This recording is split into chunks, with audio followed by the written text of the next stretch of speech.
It's almost time for the North London Derby. Hey guys, welcome to the channel. Welcome to another video. Yes, it's almost that time of the year, of the season again.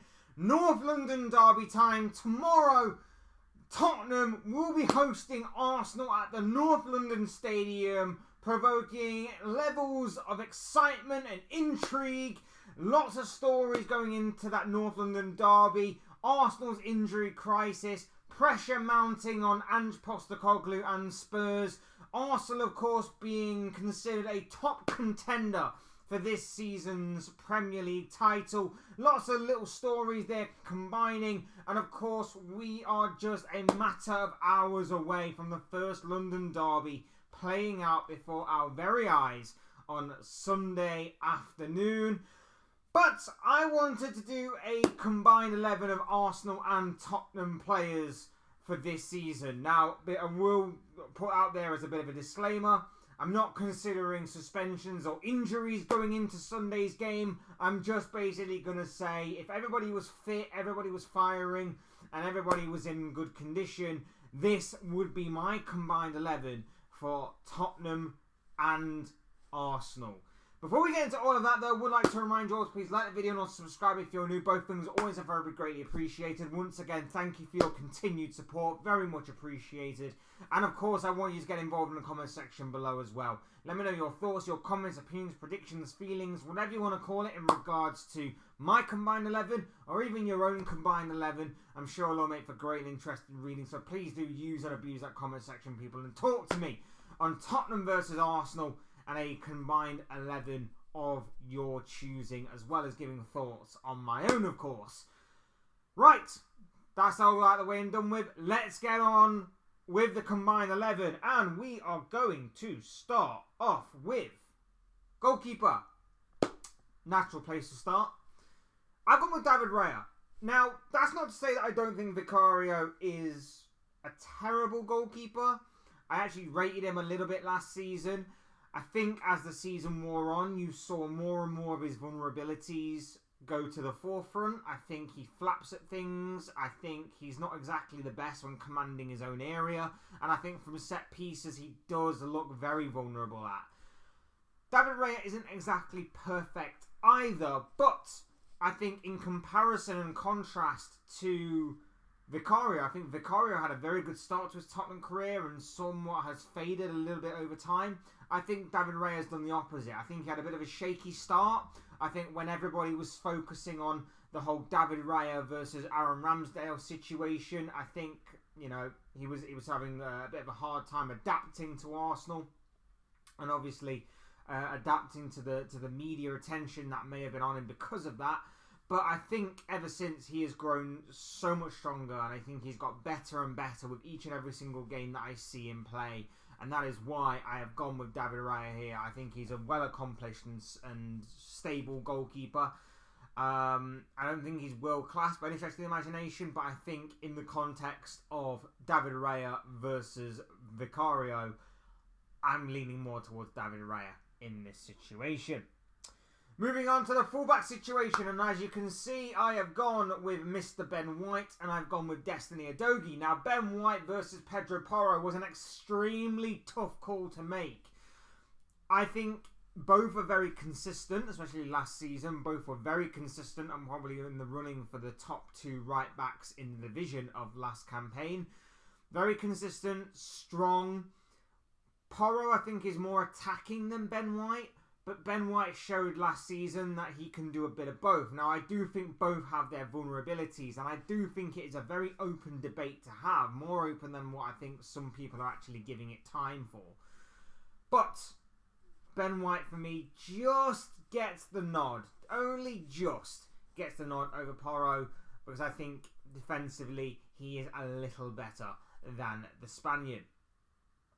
On the other side, I don't think it's really much more of a competition than Destiny Udogie. Now, I don't think Udogie is perfect by any stretch of imagination. I think last season he had a very strong start to his Tottenham career and to the season. And then over time, it's somewhat faded. And again, similarly to Vicario, I think some of his vulnerabilities kind of shone through. I do think this is a player who gives the ball away very cheaply on more than the odd occasion.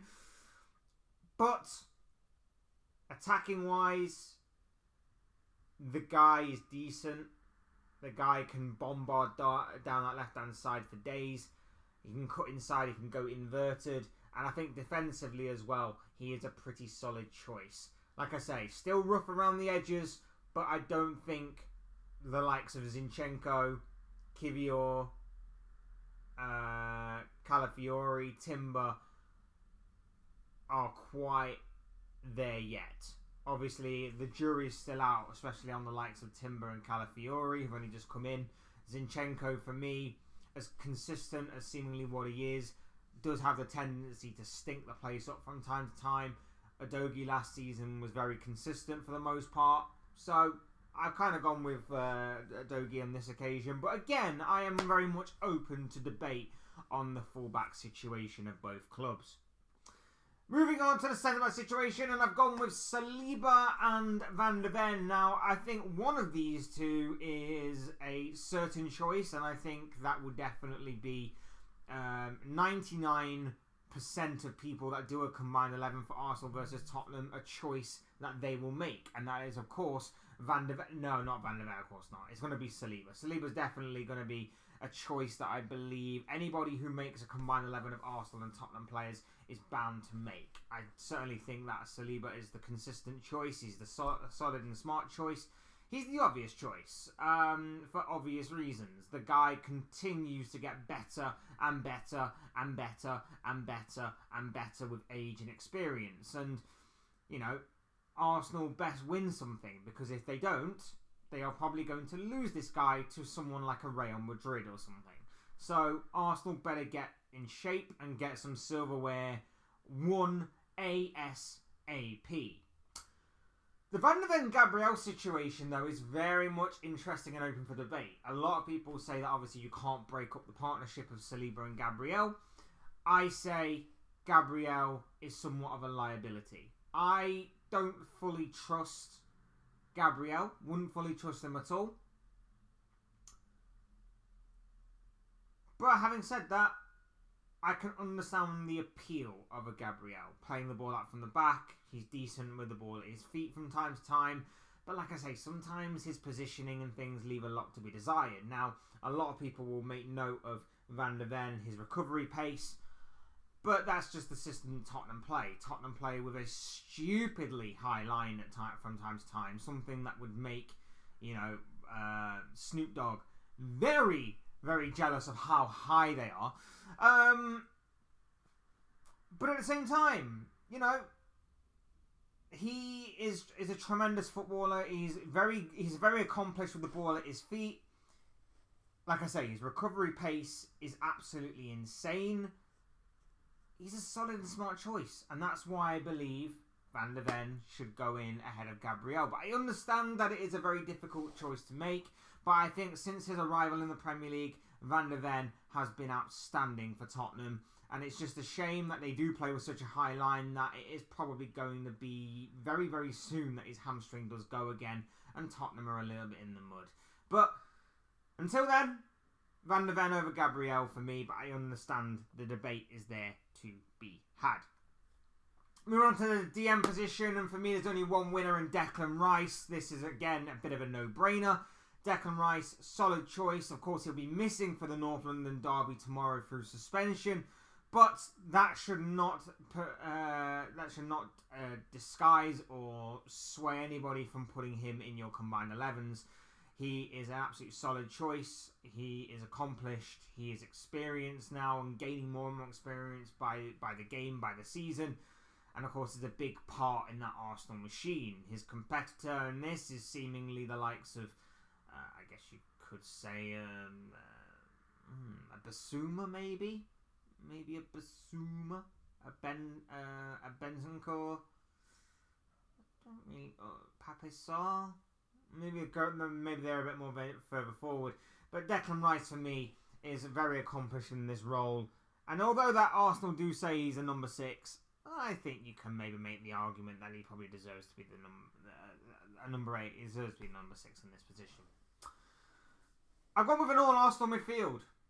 Martin Odegaard, who we know will be out for at least a month for the Gunners. He won't be playing any part in tomorrow's game, nor will he be playing a part of Arsenal's immediate future for the next month or so, and Thomas Partey. Now,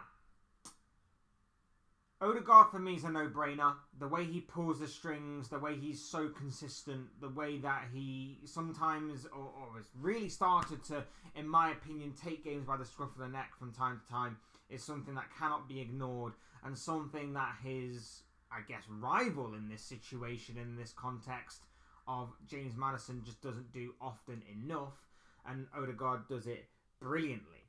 Now, I was having a debate with Partey, and I was debating Thomas Partey or Pape Sarr. I think I like Pape Sarr.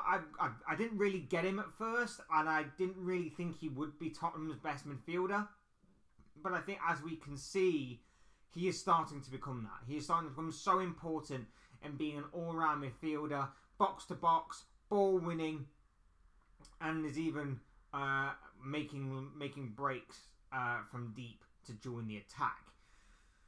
But for me, Partey is just a bit more accomplished. Partey is a bit more smoother. He's just a bit more finesse. He's just a bit more calmer. And I think he may have lost his way over the course of the past season or so, which again may open the door even more so for a debate on Pape Sarr's part. But I don't know. I'm leaning more towards Partey in this situation, and I'm not 100% sure why. I'm just leaning more towards Partey, but I understand that there is a conversation to be had there. But Partey, for me, just about edges out Sarr in this situation. Next, we're coming on to the wingers, and it is Bukayo Saka on the right and Heung-min Son on the left. Dare I say any more? Look, Saka's been phenomenal. Outside of maybe Mohamed Salah, has probably been the best right winger in the Premier League over the past couple of years especially. That's all I need to say about Saka. He's incredible, and of course he gets in over Kulusevski any day of the week, and twice on Sundays, and even 3 times on a leap year. Son gets in ahead of both Martinelli and Trossard. Now, I can understand maybe the argument for Leandro Trossard, but Son has basically carried Spurs on his back alongside Harry Kane for a number of years. Even when Kane hasn't exactly been firing on all cylinders, Son has been there and ever so consistent. Again, I think he has lost his way over the course of the past year or so. I think you can sort of see the decline, maybe the fatigue of carrying Spurs on his back for so long, maybe even the fatigue of playing so many games for Tottenham over the few years and not exactly being given rest or even being injured. The guy seems to be ever present and ever so consistent for Spurs, which is why, in my opinion, he gets into this combined 11. His consistency, his availability, and everything else that goes along with what makes Heung-min Son so incredible as an individual player is what is getting him in this combined 11. Only thing missing for him is, of course, trophies, which he probably will never get now, other than obviously on an international level with South Korea. But yeah, it's unfortunate for a player of such talent and such quality, but it is what it is. And finally, up front, I have gone with a Mr. Kai Havertz. Now, Richarlison is never ever going to be in this debate, so we're not even going to entertain the idea of putting him in ahead of the German international. Dom Solanke, though, might be a different story. Now, Solanke, of course, had a fantastic season with Bournemouth last time out. He was incredible for the Cherries. Had his best goal-scoring season, his best Premier League season last campaign. And I think you can maybe make the argument based off of that season that maybe he should be put in ahead of Kai Havertz, who himself had probably the best season in the Premier League with Arsenal since making that big money move from Chelsea, of course. However, if we're judging this purely based on Arsenal versus Tottenham, then of course there is not a standard level of sufficient evidence for Solanke at Spurs. I think also you have to consider Havertz's time at Chelsea a little bit, and whilst it wasn't exactly miraculous, amazing, or lived up to the potential that of course he showed when he was in Germany, it still was sufficient enough for him to be put over Solanke in this situation. Even scoring in the Champions League final, for example, was big for him, big for Chelsea, and of course helps him win a Champions League winners' medal. Havertz over Solanke for me is the right choice in this. I'm not entirely settled on this though. I am open for discussion on this and open for the debate on this.